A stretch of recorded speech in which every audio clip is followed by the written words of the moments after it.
Welcome to SSJ skills YouTube channel.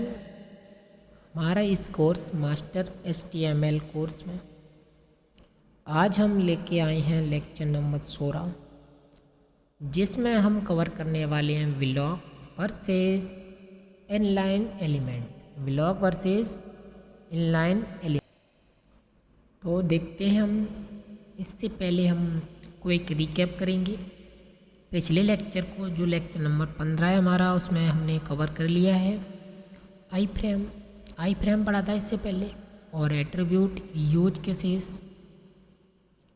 Next step. मतलब हमने आई frame को पढ़ दिया, उसके बाद उसके एट्रीब्यूट पढ़े, उसके बाद यूज केसेस पढ़े। तो बहुत ही इम्पोर्टेंट लेक्चर है, हम उसमें बहुत डीप में क्लियर किया है कि दूसरे किसी वेबसाइट की, मतलब अदर वेबसाइट है हमारी, उसको अपनी वेबसाइट में कैसे एम्बेड करना है, मतलब उसकी वेबसाइट को कैसे अपनी वेबसाइट में ऐड करना, या कोई भी वीडियो है यूट्यूब की भी वीडियो है, उसको भी हम अपनी वेबसाइट के अंदर कैसे ऐड करेंगे, वो हमने उसके अंदर कवर कर रखा है। तो प्लीज़ वॉच लेक्चर नंबर 15। आज हम देखने वाले हैं व्हाट इज़ डिफरेंस। HTML में हर एलिमेंट की एक डिफ़ॉल्ट डिस्प्ले प्रॉपर्टी होती है। जो HTML में एलिमेंट होते हैं, जैसे P हो गया, H1 हो गया, इन सब की डिफ़ॉल्ट एक डिस्प्ले प्रॉपर्टी होती है। इसे दो मुख्य प्रकार में बांटा गया है। इसे दो प्रकार की होती है, ब्लॉक और इनलाइन। जैसा कि नाम से ही क्लियर हो रहा है, ब्लॉक और इनलाइन। एनालॉजी, ब्लॉक एलिमेंट एक पैराग्राफ हेडिंग की तरह होते हैं। वे हमेशा एक नई लाइन से शुरू होते हैं और पूरी उपलब्ध चौड़ाई विड्थ लेते हैं। दे कहने का मतलब है, जैसे हेड H1 है, H1 तो ये पूरी जितनी भी विड्थ होगी, इस विड्थ को घेर लेगा एक H1। भले यहाँ पे लिखना हो हेलो लिखा हो, भले ही जगह कितनी घेरेगा, पूरी विड्थ, जो एंटायर विड्थ को घेरता है, इधर की और इधर की, भले एक वर्ड ही क्यों ना लिखा हो। तो इसको हम ब्लॉक एलिमेंट में कंसीडर करते हैं। ये पूरा ब्लॉक घेर के चलता है, और इसको हम हेडिंग, पैराग्राफ और भी बहुत से प्रकार के होते हैं। आप गूगल कर लेना कि ब्लॉक एलिमेंट क्या होते हैं और इनलाइन एलिमेंट क्या होते हैं। उनके मतलब कुछ एग्जांपल्स आ जाएंगे, कुछ हम इसमें कवर कर रहे हैं। तो ये तो हो गया। अब हो गया इनलाइन। एक शब्द या एक लिंक की तरह होते हैं, वे उसी लाइन में रहते हैं जिसे उनका कंटेंट है। दे आर वर्ड एंड, मतलब जिस लाइन में उनका कंटेंट होगा वे इसी लाइन में रहते हैं। इनलाइन मतलब नाम से क्लियर होगा, इन लाइन मतलब सेम लाइन, ब्लॉक पूरा ब्लॉक गिर के चलते हैं। Next, characteristic of block element.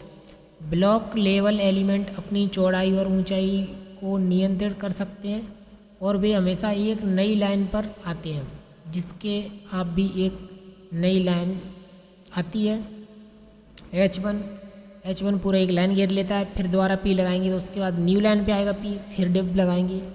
हमेशा ये तीन है जो अभी के लिए यहाँ पे ब्लॉक एलिमेंट हैं तीनों। ब्लॉक एलिमेंट का मतलब क्या है? स्टार्ट अ न्यू लाइन, ये हमेशा नई लाइन से शुरू होते हैं। मतलब ब्लॉक एलिमेंट हमेशा नई लाइन से शुरू हो। टेक फुल विड्थ, पूरी विड्थ। एक कॉमन टैग्स हैं ब्लॉक वाले, H1 से H2, 6 प्रकार की heading, P, div, form, UL, li, और भी बहुत हैं।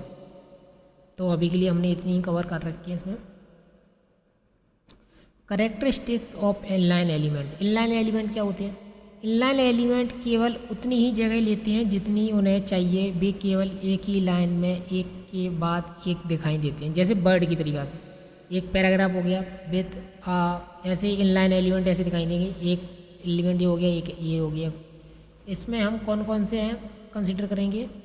स्पैन, स्ट्रॉन्ग, ये दो हैं, और भी हैं बहुत से प्रकार के हैं। ये रहे span, strong, EM, IMG, VR। इनके क्या कर मतलब स्टे सेम लाइन, ये उसी लाइन में रहते हैं। टेक रिक्वायर्ड विथ, ये सिर्फ अपनी कंटेंट के लिए ज़रूरी जगह लेते हैं। कॉमन टैक्स ये लाइव प्रैक्टिस है जो होमवर्क है आपका। इसमें क्या करना है, ये होमवर्क है आपका, इसमें प्रैक्टिस करनी है। इंस्ट्रक्शन हमने फॉलो दे रखे हैं, इनको फॉलो करना है। उसके बाद अब हम एक लाइव प्रैक्टिस VS कोड पे करने जा रहे हैं, जिसमें हम देखेंगे इनलाइन और मतलब ब्लॉक एलिमेंट क्या होते हैं। चलिए, हमने अभी देखा था, क्या देखा था कि H1 है, वो एक इनलाइन है, नहीं ब्लॉक है, सॉरी, यहाँ पे लिखेंगे ब्लॉक। और H2 है, वो भी ब्लॉक ही है। H2 मतलब सब, ये सब जितनी हेडिंग होती है ब्लॉक लेवल होती है, ब्लॉक। और इसके बाद हमने देखा था स्पैन। स्पैन यहाँ पे लिखेंगे इनलाइन। और स्पैन के अंदर एक और पढ़ा था हमने, वो कौन सा था,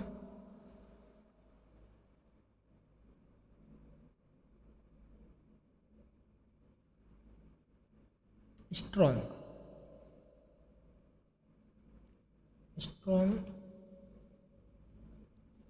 यहाँ पे भी लिख देते हैं इनलाइन। Ctrl+S करते हैं और चलते हैं। देखो यहाँ से साफ साफ क्लियर हो रहा है, जो हमने हेडिंग बनाई, यहाँ पे हमने देखो चारों अलग अलग लाइन में लिखे हैं, चारों सेपरेट अलग अलग लाइन में लिखे हैं। बट जो ब्लॉक लेवल एलिमेंट है वो हमेशा एक पूरी लाइन घेर रहे हैं, भले एक वर्ड हो या कितने ही वर्ड हो, उसके बाद दूसरा हमेशा नई लाइन में आ रहा है। तो ब्लॉक लेवल क्या करते हैं, पूरा इंटायर विड्थ घेर लेते हैं, उसके बाद हमेशा नई लाइन में आते हैं। जो इनलाइन होते हैं, तो देखो एक इनलाइन और दो इनलाइन एक ही लाइन में चलेंगे बर्ड की तरीक़ा से, क्योंकि ये जितनी कंटेंट होता है उतनी ही विड्थ गिरते हैं और ये पूरी विड्थ घेर लेते हैं, इसलिए हमेशा नई लाइन से स्टार्ट होते हैं। और जो इनलाइन एलिमेंट होते हैं वो सेम लाइन, अगर पूरी लाइन भर जाएगी उसके बाद न्यू लाइन से स्टार्ट होंगे। तो आई थिंक यहाँ तक अच्छे से क्लियर होगा इनलाइन एलिमेंट क्या होते हैं और ब्लॉक एलिमेंट क्या होते हैं। ब्लॉक का मतलब पूरी विड्थ, इनलाइन का मतलब सेम लाइन, कितनी भी एलिमेंट हो। ये यहाँ पे हमने दो अलग अलग लाइन में लिखी थी, बट यहाँ पे सेम लाइन में आए, इसलिए इनलाइन हो गए। नेक्स्ट, ये हमने प्रैक्टिस कर ली। क्विक रिकैप, हमने क्या देखा था आज, ब्लॉक लेवल एलिमेंट बिल्कुल देखे थे, H1 P डिप तीनों पढ़ लिए। Inline element stay in same line, इसका मतलब होता है, ये भी हमने जान लिया। हम CSS का उपयोग करके इन गुणों को बदल सकते हैं। हम जब CSS पढ़ेंगे, CSS, तो हम इनलाइन को ब्लॉक, जैसे इनलाइन एलिमेंट है उसको हम ब्लॉक बना सकते हैं और ब्लॉक को इनलाइन बना सकते हैं, बट वो CSS की मदद से, बिना CSS के नहीं कर सकते। इनकी प्रॉपर्टी हम CSS की मदद से बदल सकते हैं। नेक्स्ट लेक्चर हम कवर करने वाले स्टार्ट विल एट्रीब्यूट ग्लोबल स्पेसिक। अगली क्लास में हम एट्रीब्यूट कवर करेंगे, ग्लोबल स्पेसिक। आज के लिए बस इतना ही, मिलते हैं नेक्स्ट लेक्चर के अंदर। तब तक के लिए thank you so much, bye bye, take care. देखते रहिए SSG स्किल्स यूट्यूब चैनल और सब्सक्राइब कर लीजिए और बेल को प्रेस कर लीजिए, जिससे आने वाली वीडियो का अपडेट आपको सबसे पहले मिले। Thank you.